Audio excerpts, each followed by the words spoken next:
El siguiente contenido es de carácter educativo y está dirigido exclusivamente a estudiantes y profesionales de medicina veterinaria. Esta narración tiene como finalidad apoyar el estudio y la comprensión de temas académicos. Los derechos de autor pertenecen a sus respectivos creadores. Este material no pretende sustituir la obra original ni lucrar directamente con ella. Se recomienda encarecidamente adquirir el libro original por medios oficiales.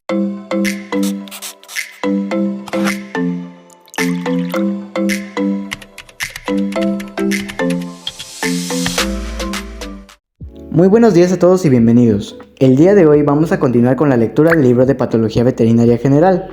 Vamos a estar leyendo el capítulo 4. El capítulo 4 tiene una extensión muy grande, así que vamos a dividirlo para mayor facilidad de estudio en 4 capítulos. El día de hoy, en este capítulo, vamos a leer desde la introducción hasta el tema de eventos vasculares. Sin más que decir, recuerden compartirlo con quien crean que lo necesite y vamos a comenzar con la lectura. Capítulo 4. Proceso inflamatorio. Introducción.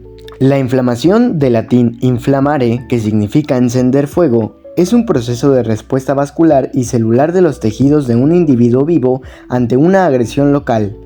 Comprende una compleja serie de eventos, algunos secuenciales y otros simultáneos y sobrepuestos, y muchos independientes, que atraen células y moléculas que circulan hacia los tejidos lesionados, con el fin de eliminar el agente agresor y reparar el daño causado.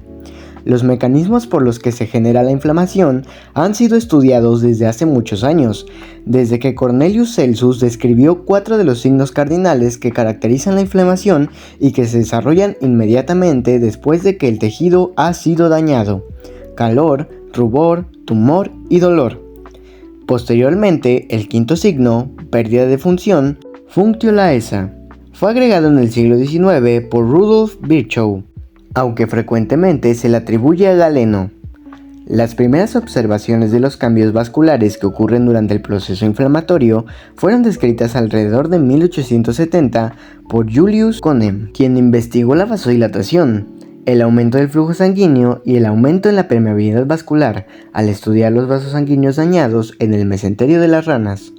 Los eventos celulares en la inflamación empezaron a ser descritos una década después por Eli Mechnikov, quien describió la fagocitosis y concluyó entonces que uno de los propósitos de la inflamación era atraer al sitio de la lesión células fagocíticas que pudieran ingerir al agente agresor, hecho que le valió el premio Nobel en 1908, junto con Paul Ehrlich, quien desarrolló la teoría humoral.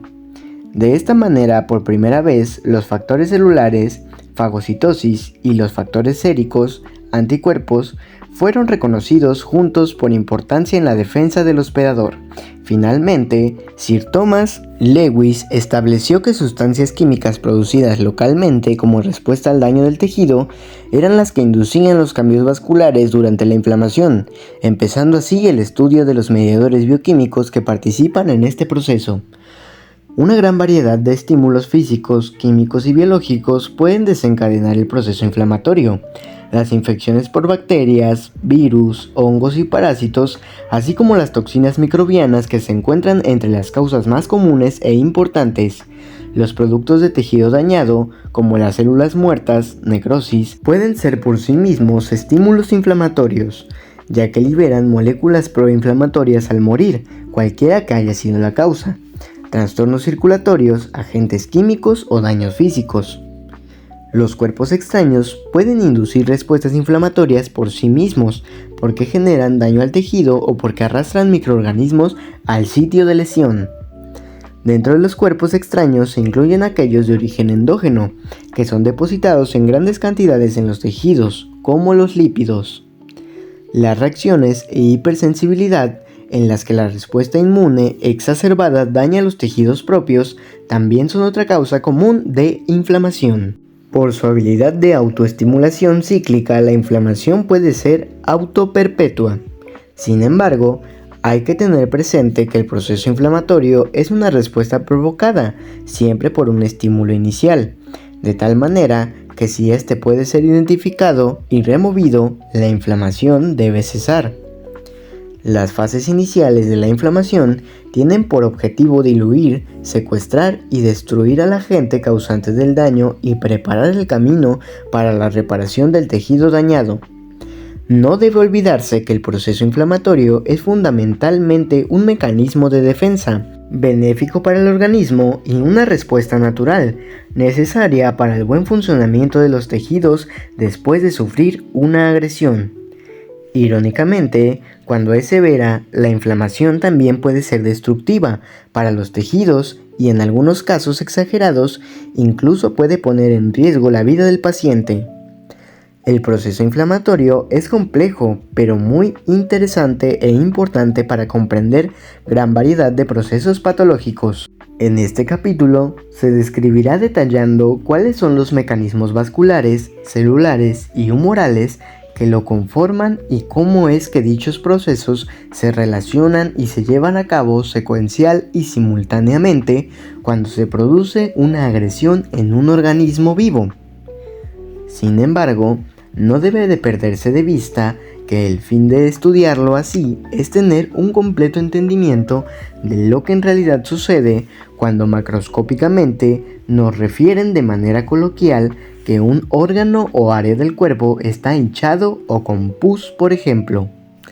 Quien entiende las bases celulares y bioquímicas del proceso es capaz de reconocer y explicar las lesiones inflamatorias, eludicar con bastante certeza la causa y patogenia del proceso y por tanto establecer diagnósticos y terapias de manera racional y justificada. Células que intervienen en el proceso inflamatorio. Al ser la inflamación un proceso complejo de defensa del organismo, no es de extrañar que un gran número de células estén involucradas para llevar a cabo dicha respuesta. En esta sección se describirá brevemente la morfología y función de las células que participan en este proceso. Neutrófilos.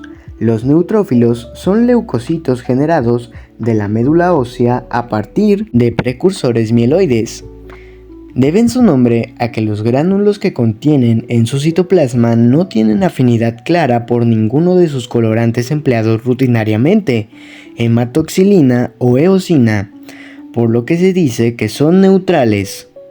Son también conocidos como polimorfonucleares, debido a que su núcleo es multilobulado.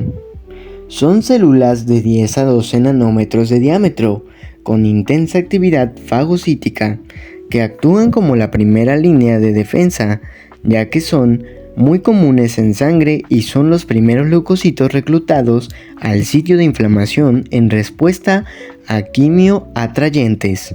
Son capaces de eliminar patógenos, especialmente si se trata de bacterias.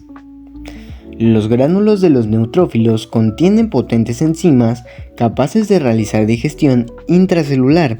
Hasta 5 tipos de orgánulos han sido identificados en los neutrófilos de humanos, cada uno con distintas enzimas en su interior, aunque los más estudiados hasta ahora son 3. Los gránulos azurófilos o primarios son grandes y están a su vez divididos en subgrupos, pero el perfil de enzimas que contienen no varía mucho. La principal enzima contenida en estos gránulos es la mieloperoxidasa, muy importante por su acción microbicida. Además de esta, contienen varias otras enzimas como elastasa, lisozima, hidrolasas, proteinasas, defensinasas, lactoferrina y catepsina. Los gránulos específicos o secundarios son pequeños y numerosos. No contienen mieloperoxidasa, pero están caracterizados por contener lactoferrina. También contienen varias otras enzimas como colagenasa, gelatinasa, lisozima, histaminasa, heparinasa y citocromo B. Las membranas de estos gránulos contienen integrinas y moléculas de adhesión que permiten que los gránulos se muevan hacia la superficie cuando el neutrófilo es activado. Existen los gránulos terciarios o de gelatinasa, que contienen pocos antimicrobianos pero sirven como almacén de metaloproteasas como gelatinasa, una enzima que disuelve la matriz extracelular, y la leucolicina. Además, contienen citocromo B y lisozima. Los neutrófilos también contienen vesículas secretoras, que son las que más rápido movilizan, ricas en receptores para el complemento, moléculas de adhesión, fosfatasa alcalina, urosinasa y otros componentes.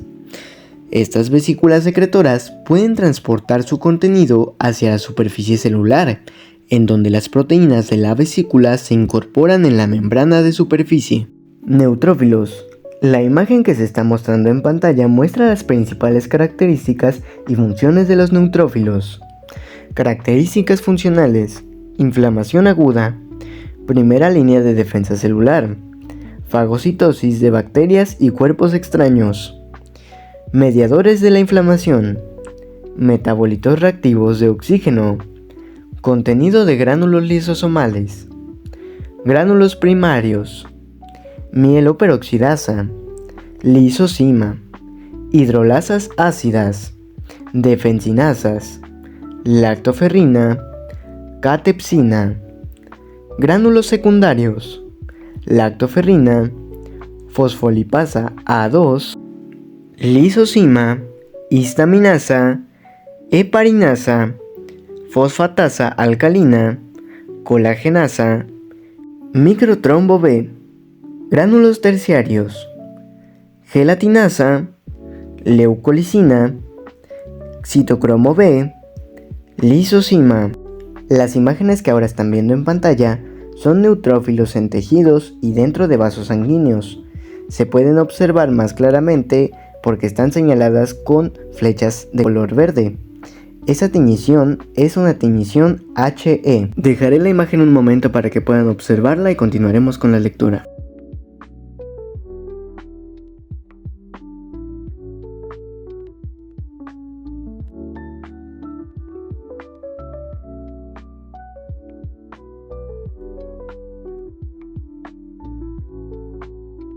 Los gránulos de los neutrófilos son formados consecutivamente en diferentes etapas durante la maduración de los neutrófilos, siendo los azurófilos o primarios los primeros en hacerlo. Los neutrófilos pueden degranular y arrojar las enzimas contenidas en sus gránulos hacia el tejido en el sitio local de la inflamación. Son sensibles a pH bajos y a las altas temperaturas de lesiones con inflamación severa. Aunque en el proceso inflamatorio el número de estas células aumenta en los tejidos, en poco tiempo las células mueren por apoptosis y posteriormente son removidas de los tejidos por los macrófagos y las células dendríticas. Eosinófilos. Este tipo de leucocitos debe su nombre a que los gránulos en su citoplasma se tiñen con eosina. Son células grandes de 12 nanómetros de diámetro, con pseudópodos en su membrana, con forma y núcleo parecidos a los neutrófilos, y constituyen de un 1% a un 5% del total de leucocitos circulantes.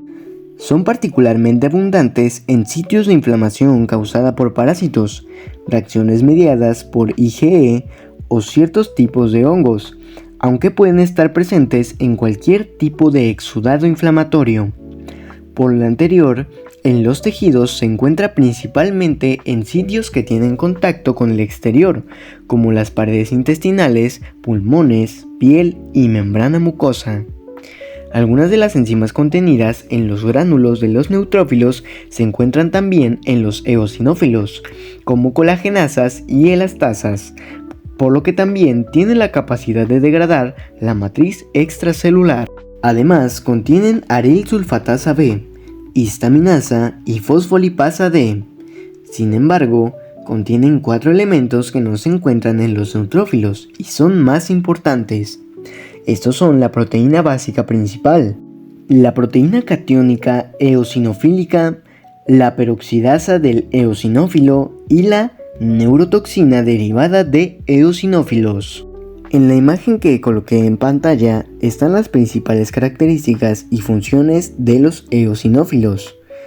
Características funcionales: reacciones alérgicas, reacciones asociadas a parásitos, reguladores de las células cebadas y citotoxicidad, mediadores de la inflamación, metabolitos reactivos de oxígeno, contenido de gránulos lisosomales.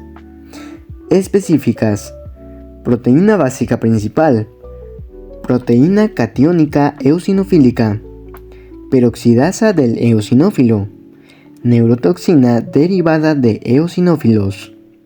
Otras: colagenasa, elastasa, fosfatasa ácida, arisulfatasa B, histaminasa, fosfolipasa D. La imagen que ahora aparece en pantalla son eosinófilos en tejidos. También están señalados con una flecha verde y la tinción es una tinción HE. Voy a dejar la imagen un momento para que puedan observarla y continuaremos con la lectura.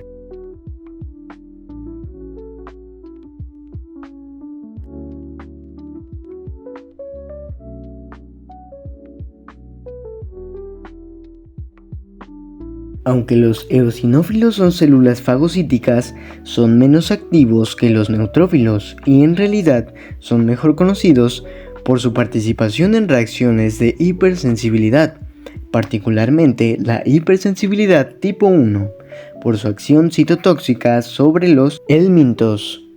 La MVP constituye cerca de 50% del contenido de los gránulos de los eosinófilos y tienen varias funciones. Se une a los parásitos y es tóxica para ellos, especialmente para las larvas. Induce la liberación de histamina por parte de los mastocitos y los basófilos y puede neutralizar la heparina. Además, puede tener un papel importante en casos de enfermedades alérgicas respiratorias, ya que cuando es liberada en el epitelio respiratorio causa parálisis en los cilios, cilióstasis y degeneración del epitelio bronquial. Los eosinófilos son atraídos por quimioatrayentes liberados por parásitos y mediadores químicos liberados durante el proceso inflamatorio. Responden a los mismos estímulos y quimiotaxinas que los neutrófilos, como factores bacterianos y componentes de complemento. Sin embargo, existen quimiotaxinas específicas para ellos, llamadas eotaxinas, sintetizadas por varios tipos celulares, incluyendo los fibroblastos y algunas células epiteliales en respuesta a la liberación de algunos factores por parte de los mastocitos, entre ellos la histamina.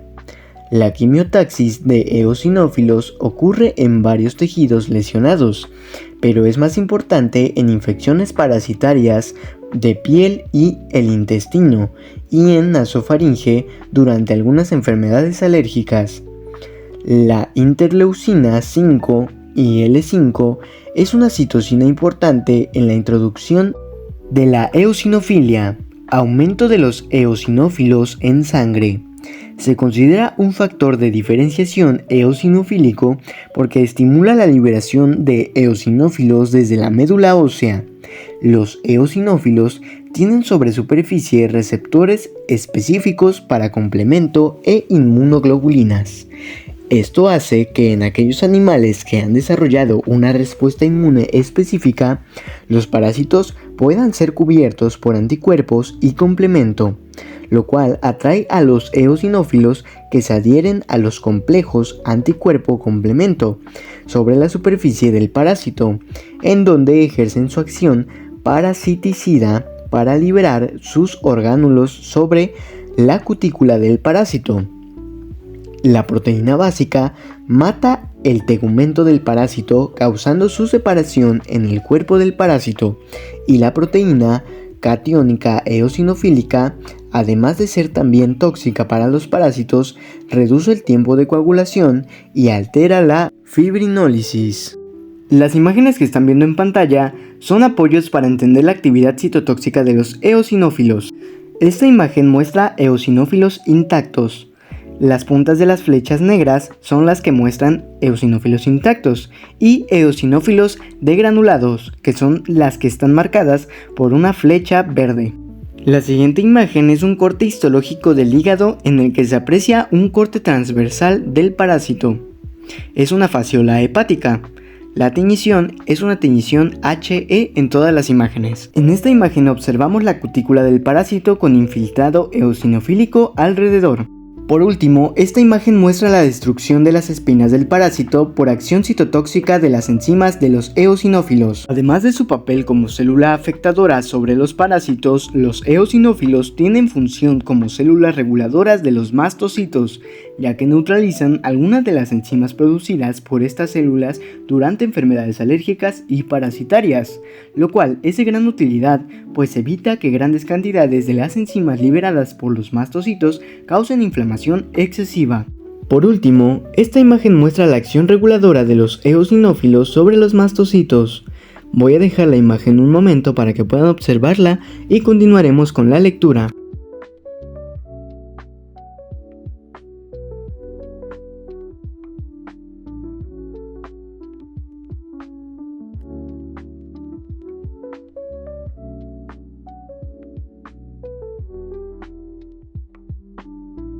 Basófilos y mastocitos. Los basófilos son células importantes en la inflamación crónica. Son atraídos por las citocinas de los linfocitos. Constituyen menos de un 1% de los leucocitos circulantes. Son similares en forma y núcleos a los neutrófilos. Miden 10 nanómetros de diámetro y deben su nombre a que los gránulos en su citoplasma se tiñen con hematoxilina. Son azules o basofílicos. Los mastocitos también son conocidos como células cebadas. Se encuentran principalmente en sitios perivasculares, en prácticamente cada órgano del cuerpo, mientras que los basófilos rara vez se hallan circulando. Ambos están muy relacionados funcionalmente y tienen muchas similitudes, como la presencia de gránulos metacromáticos en el citoplasma, que pueden verse azules o violetas según la tinnición especial empleada. Esto es debido a su contenido rico en micropolisacáridos sulfatados, principalmente heparina, así como histamina y proteinasas. Los basófilos tienen receptores de superficie para el fragmento C3 del complemento, lo cual mejora sus capacidades fagocíticas y su capacidad de adherirse a los parásitos que están cubiertos con factores del complemento. Son reclutados hacia los tejidos en algunas respuestas de hipersensibilidad y se localizan alrededor de los vasos sanguíneos, en donde su degranulación tiene efectos sobre la permeabilidad vascular. Sus mediadores y función son similares a los mastocitos, por lo que su presencia en las reacciones de hipersensibilidad aumenta el potencial anafiláctico de un tejido. La liberación de sus mediadores químicos ocurre en respuesta a daño celular físico o químico, a procesos inmunitarios en los que hay unión Ag y Ge y a la activación por parte de factores del complemento.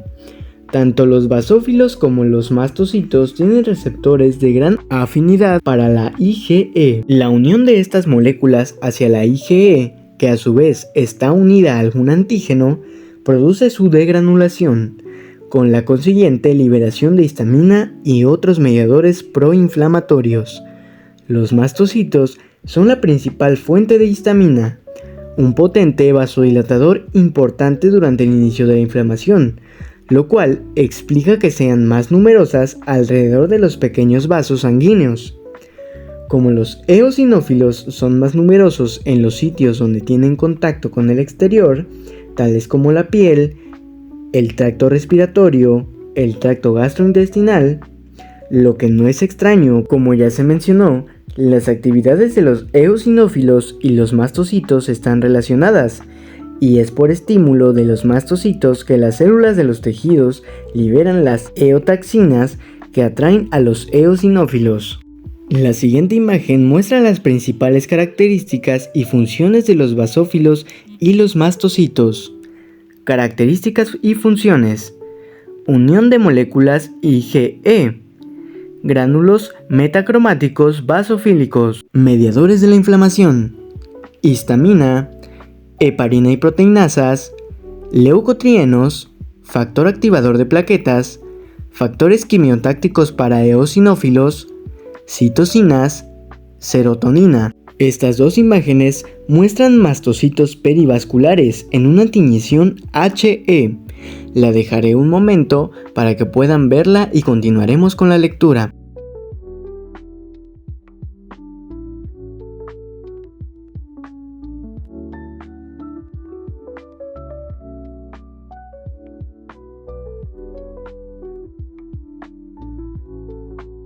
También colocaré este esquema que muestra la degranulación de mastocitos o basófilos mediadores por IgE.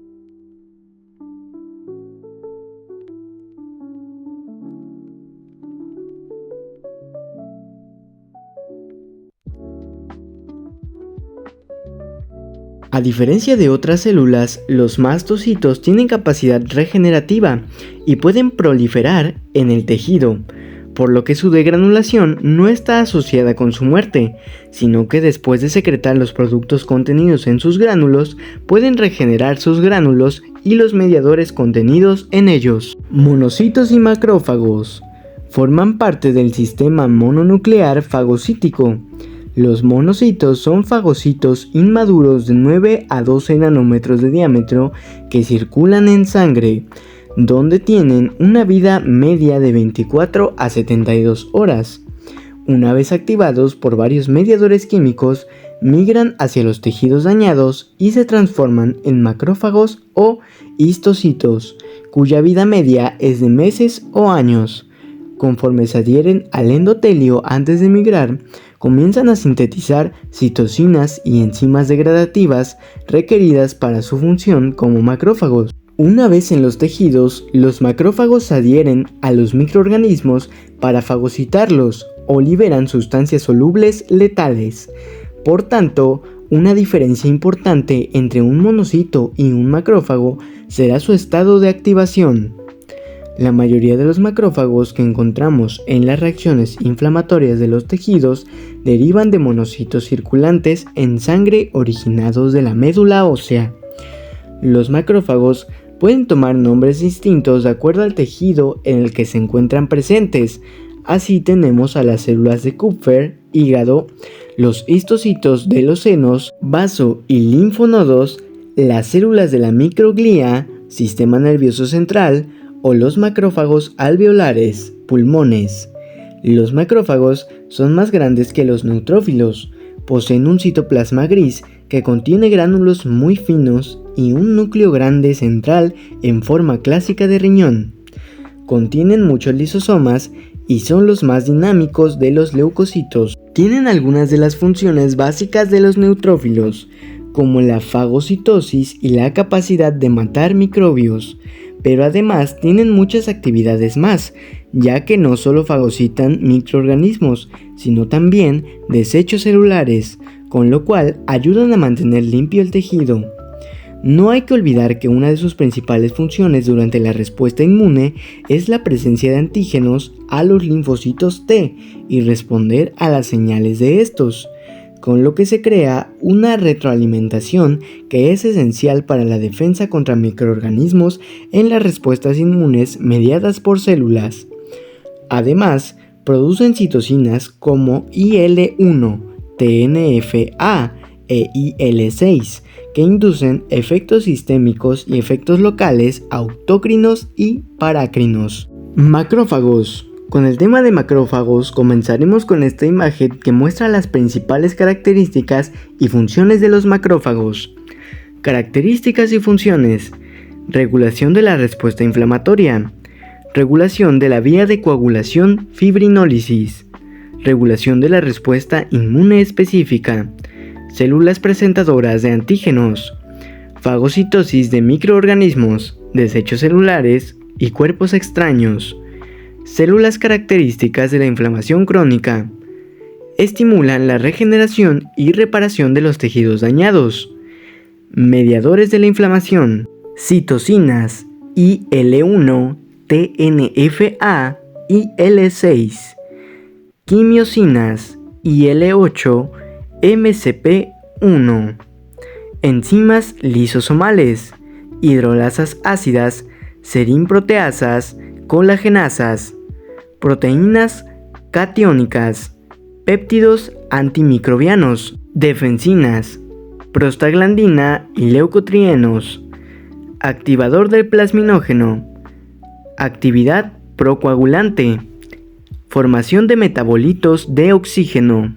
En las siguientes imágenes se pueden observar macrófagos en tejidos. Es una definición HE. Voy a dejar la imagen un momento para que la observen y continuaremos con la lectura.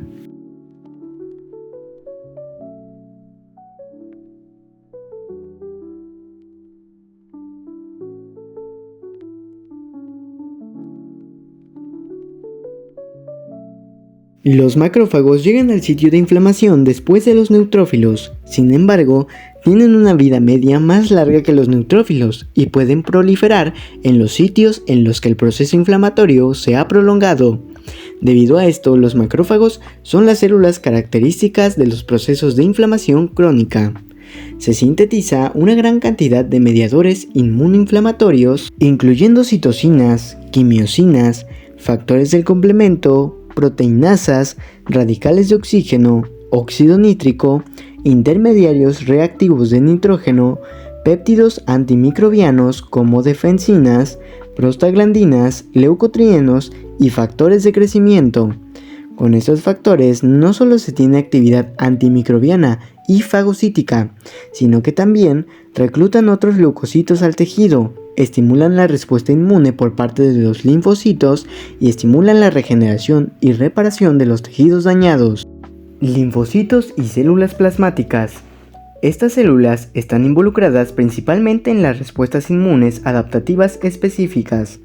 Sin embargo, es importante mencionarlas aquí, ya que aparecen en muchas reacciones inflamatorias e incluso pueden ser prominentes en los exudados de las fases subaguda y crónica en muchos tipos de lesiones inflamatorias. Los linfocitos son heterogéneos en cuanto a tamaño y forma, pero generalmente son más pequeños que los neutrófilos, miden de 8 a 10 nanómetros de diámetro, tienen núcleo grande y densamente teñido, y muy escaso citoplasma. Generalmente estas células aparecen en la reacción inflamatoria después de los neutrófilos, aunque algunos agentes infecciosos provocan respuestas linfocíticas casi desde el inicio de la infección. Los linfocitos son menos móviles que los neutrófilos, pero tienen una vida media relativamente mayor y recirculan entre varios tejidos linfoides a través de la sangre y vasos linfáticos. Sin embargo, no hay que olvidar que los linfocitos pueden estar presentes normalmente en tejidos no inflamatorios y cuando es necesario viajan a través de los vasos sanguíneos a estos tejidos dañados, gracias a moléculas especiales de adhesión en las células endoteliales de dichos vasos.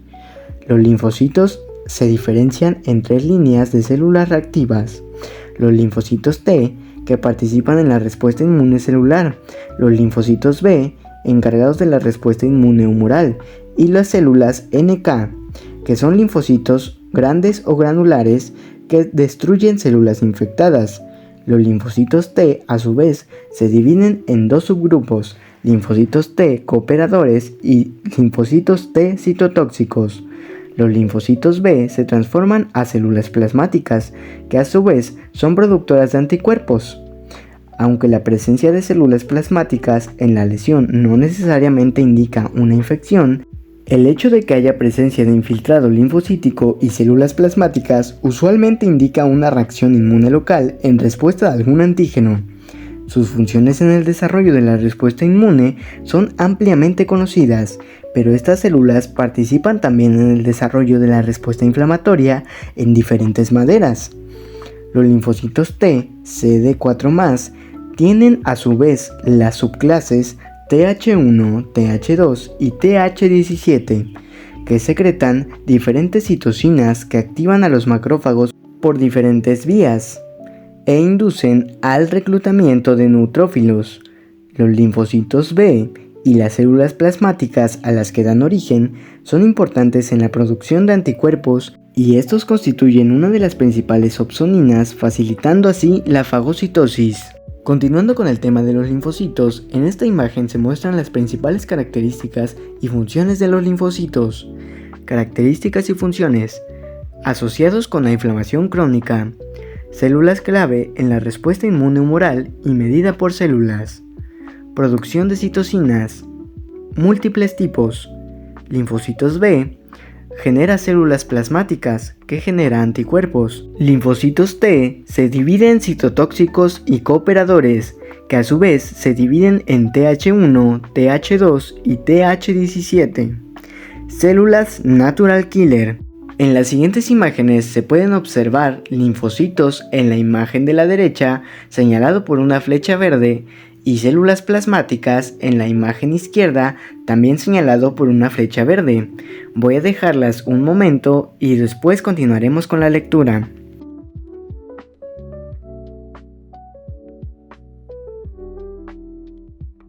Plaquetas. Las plaquetas son fragmentos del citoplasma de los megacariocitos de la médula ósea, por tanto, son muy pequeñas, 3 nanómetros de diámetro, y no poseen núcleo.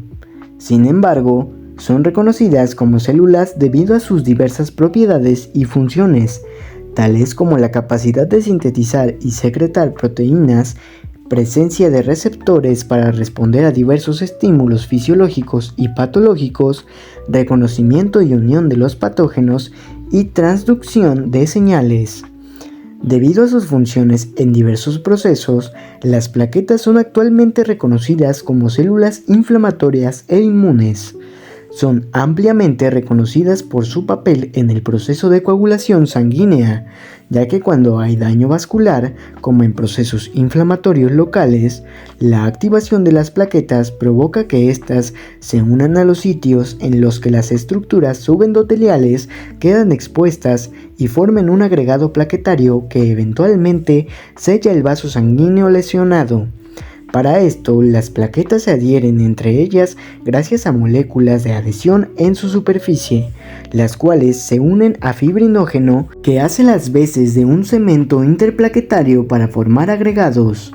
Las plaquetas también contribuyen a la acumulación de neutrófilos en los sitios de daño vascular, ya que expresan moléculas de adhesión en su superficie que son reconocidas por receptores localizados en los neutrófilos circulantes, lo cual favorece que estos permanezcan en el sitio del daño vascular y tisular. Por otro lado, quizá el papel más importante de las plaquetas durante el proceso inflamatorio se deba a que tienen gránulos que contienen diversos mediadores químicos que son liberados cuando son activadas y agregadas en el sitio de lesión. Entre estos se encuentran la serotonina, el factor activador de plaquetas, fibrinógeno, fibronectina, tromboxanos, adenosindifosfato y el factor plaquetario 4. Además, contienen factores de crecimiento como el factor de crecimiento derivado de plaquetas, factor de crecimiento fibroblástico y factor de crecimiento transformante, los cuales participan y estimulan el proceso de reparación que se presenta después de la inflamación. La siguiente imagen muestra las principales características y funciones de las plaquetas. Características y funciones. Células inflamatorias e inmunes. Son fragmentos de megacariocitos. Trombosis y formación de coágulos. Regulación de permeabilidad. Activación del complemento. Mediadores de la inflamación. Moléculas de adhesión que contribuyen a la agregación de leucocitos. Gránulos con mediadores químicos. Serotonina. Factor activador de plaquetas. Fibrinógeno. Tromboxanos. Hidrolasas ácidas. ADP. Factor plaquetario 4. Quimiotaxinas. Factor de crecimiento derivado de plaquetas. Factor de crecimiento fibroblástico. Factor de crecimiento transformante. Las siguientes imágenes muestran megacariocitos en médula ósea con una tinción HE. Están señalados con unas flechas verdes. Voy a dejar la imagen para que la observen y continuaremos con la lectura.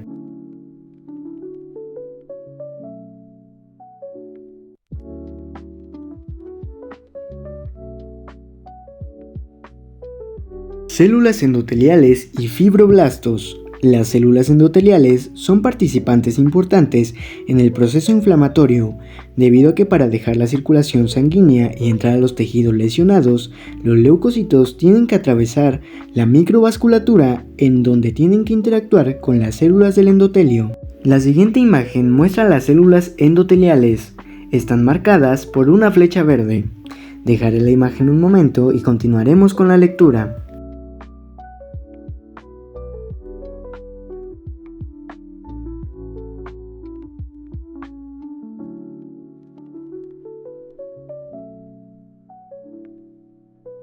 Esta imagen muestra cambios en el calibre de los vasos sanguíneos durante el proceso inflamatorio y sus consecuencias.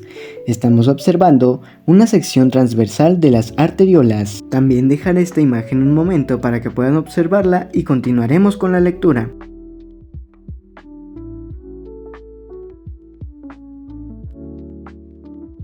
Los fibroblastos tienen un papel importante debido a que producen varias citocinas que tienen efectos sobre los leucocitos, además de su papel en la reparación de tejidos debido a su capacidad de sintetizar colágeno.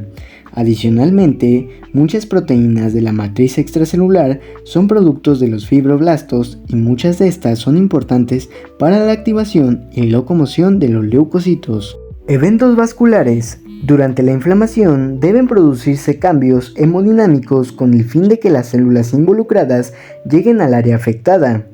Las alteraciones hemodinámicas son una cadena de eventos activados por mediadores químicos y algunas veces por mecanismos neurogénicos. Cambios en el calibre de los vasos, vasoconstricción y vasodilatación. Inmediatamente después de una agresión por tejidos axonales a causa de un estímulo mecánico o químico en los capilares sanguíneos, se produce vasoconstricción momentánea que produce palidez en los tejidos durante algunos segundos. Por tanto, la mayoría de las veces pasa desapercibida. Después de la vasoconstricción pasajera, se presenta vasodilatación arteriolar, que es la que predominará durante el proceso inflamatorio agudo. Esta vasodilatación es inducida por la acción de diversos mediadores químicos producidos durante el proceso. El principal mediador químico causante de la vasodilatación es la histamina. La vasodilatación involucra primero a las arteriolas y provoca que un mayor volumen de sangre llegue a la zona afectada, hiperemia, y con ello haya un aumento en la presión hidrostática en la zona.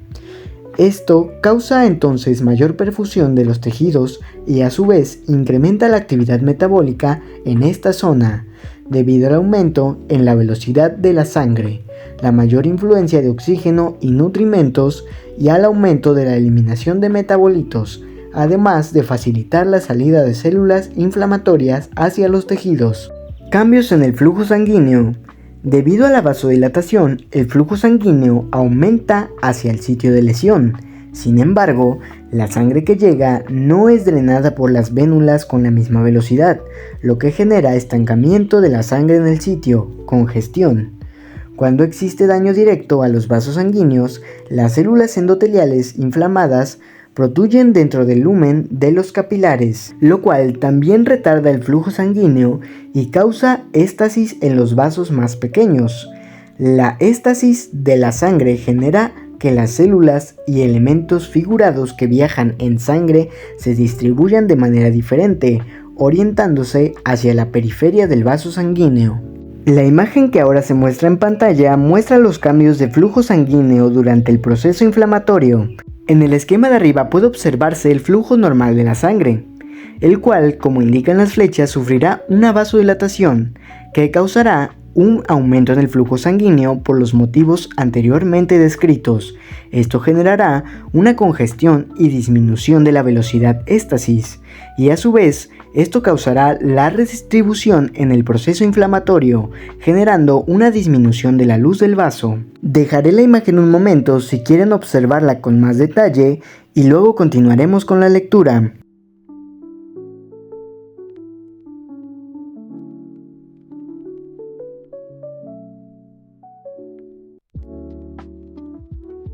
Para continuar con el hilo de la lectura, releeré el último párrafo ya que está relacionado con lo siguiente después de explicar el esquema. La éstasis de la sangre genera que las células y elementos figurados que viajan en sangre se distribuyan de manera diferente, orientándose hacia la periferia del vaso sanguíneo. Esto puede generar la formación de estructuras Rouleaux que son masas compactas de eritrocitos que se pegan como pilas de monedas. La agregación de células como eritrocitos, leucocitos o plaquetas en la pared de los vasos sanguíneos como consecuencia de la éstasis de la sangre hace que el lumen de los vasos se reduzca, lo que a su vez reduce la velocidad de la sangre y al final sigue favoreciendo la éstasis, lo que puede traer como consecuencia la coagulación intravascular o formación de trombos.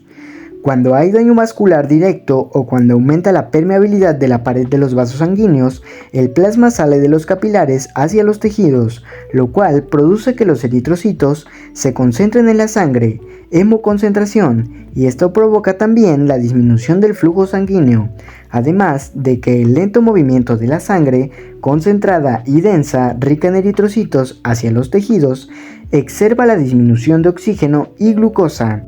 La hipoxia resultante de la disminución del flujo sanguíneo exacerba el daño endotelial, lo que produce cambios en las uniones intercelulares de las células endoteliales y en la superficie del endotelio que controla las interacciones del endotelio con los leucocitos. Si el daño endotelial es grave o si la hipoxia es prolongada, los eritrocitos se fragmentan y el endotelio puede desintegrarse. Aumento de la permeabilidad vascular. El principal evento crítico durante la patogénesis de la inflamación aguda es el aumento de la permeabilidad en el endotelio del lecho capilar y vénulas capilares, con la consiguiente salida de líquidos. Esto se produce por los complejos efectos de citocinas liberadas durante la inflamación y por la acción de mediadores químicos que actúan directa o simultáneamente en el endotelio y los leucocitos, lo que provoca que las células endoteliales se contraigan y se separen, dejando espacios entre ellas a través de los cuales se produce la salida de proteínas plasmáticas y la exudación de leucocitos desde el lumen del vaso sanguíneo hacia los tejidos.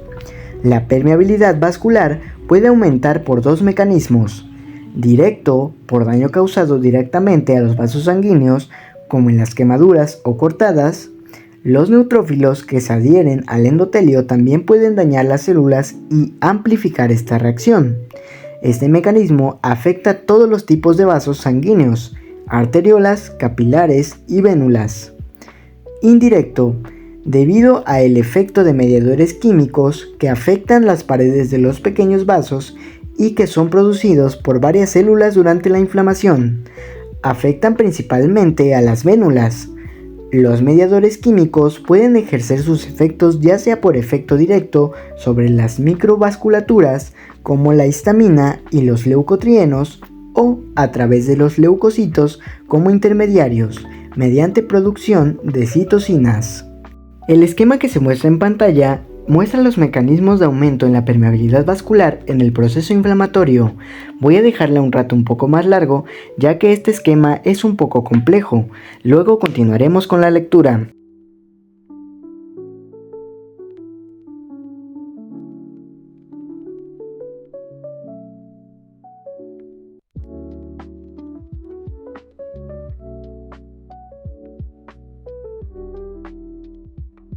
Aunque estos mecanismos se describen separadamente, ambos pueden presentarse juntos y contribuir en diferente grado a producir respuestas ante diversos estímulos.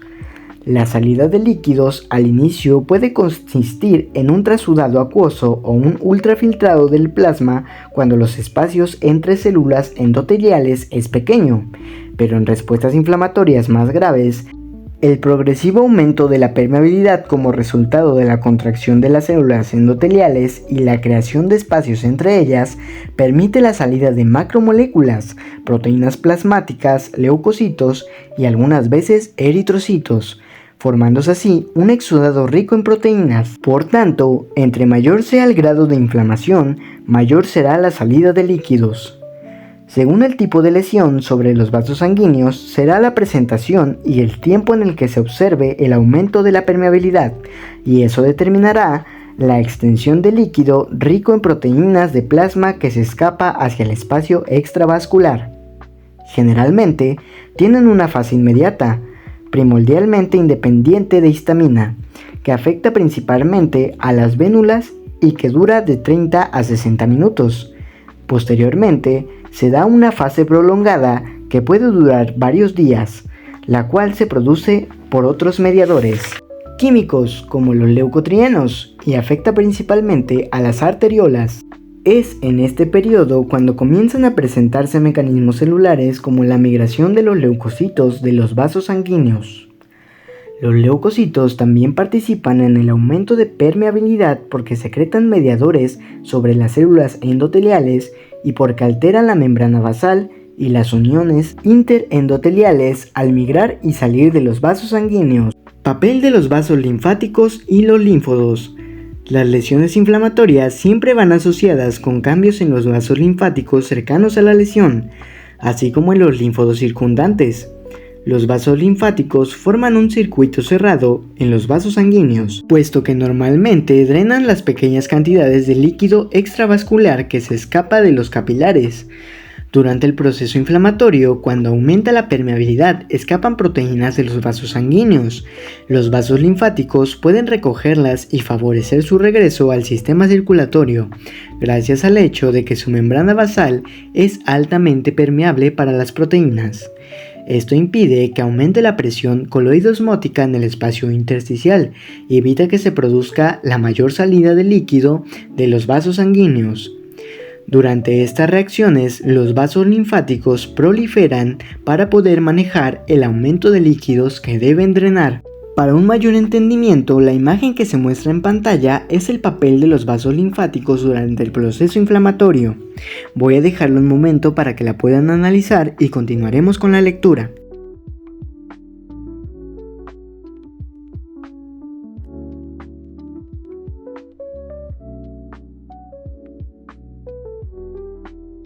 En procesos inflamatorios graves también puede presentarse inflamación secundaria de los vasos linfáticos, linfangitis, debido a que los procesos infecciosos locales liberan microorganismos y células inflamatorias hacia los vasos linfáticos eferentes, los cuales llegan a verse rojos y dilatados. Asimismo, en los casos graves, la fibrina puede polimerizar y bloquear el drenaje linfático dentro de los linfodos. La inflamación de los linfodos, linfadenitis y el tejido circundante al tejido dañado se presenta frecuentemente. Los linfodos inflamados frecuentemente se observan aumentados de tamaño debido a que hay hiperplasia de los folículos linfoides y aumento en el número de linfocitos y macrófagos. Por ende, tanto la linfangitis como la linfadenitis son regiones cercanas al sitio primario de la lesión. Son señales que pueden dar un indicio de una extensión del proceso y la seriedad de la enfermedad clínica en progreso. Signos cardinales de la inflamación. Ahora que se han revisado los cambios vasculares que ocurren durante el proceso inflamatorio agudo, es fácil entender cómo es que estos cambios dan lugar a la aparición de los signos cardinales locales característicos de la inflamación: rubor, color, tumor, dolor y pérdida de función. El rubor es causado por la hiperemia que resulta de la vasodilatación y el aumento de flujo sanguíneo en el área afectada. El incremento de la temperatura, calor, es el tejido dañado porque produce los efectos de aumento del flujo sanguíneo en el área inflamada y el aumento sistémico de la temperatura corporal, así como por aumento de la actividad metabólica en esa zona. El tumor o hinchazón es debido a la acumulación de líquidos exudados como resultado directo del aumento en las terminaciones nerviosas por citocinas y mediadores químicos que se mencionarán más adelante. La estimulación de las terminaciones nerviosas también es generada por la presión que los exudados ejercen en el sitio de lesión. Con todos estos cambios, la pérdida de función sobreviene cuando la gravedad y extensión de la lesión aumentan. Con esto damos por concluida la primera parte de la lectura del capítulo 4. Recuerden que el capítulo estará dividido en 4 videos o capítulos. Además, me disculpo si el audiolibro se escucha un poco diferente, ya que últimamente he estado un poco resfriado. Además, agradecería mucho que si el contenido les está gustando, le den like y se suscriban, ya que es un proyecto nuevo y eso ayudaría o facilitaría a que llegue a más personas que lo necesiten. Recuerden que si ya están disponibles, en este momento saldrán los próximos capítulos a para que puedan estudiarlos, y si no, saldrán los capítulos anteriores para que puedan dar un repaso. Sin más que decir, recuerden compartirlo con quien crean que lo necesite y nos vemos en el próximo capítulo.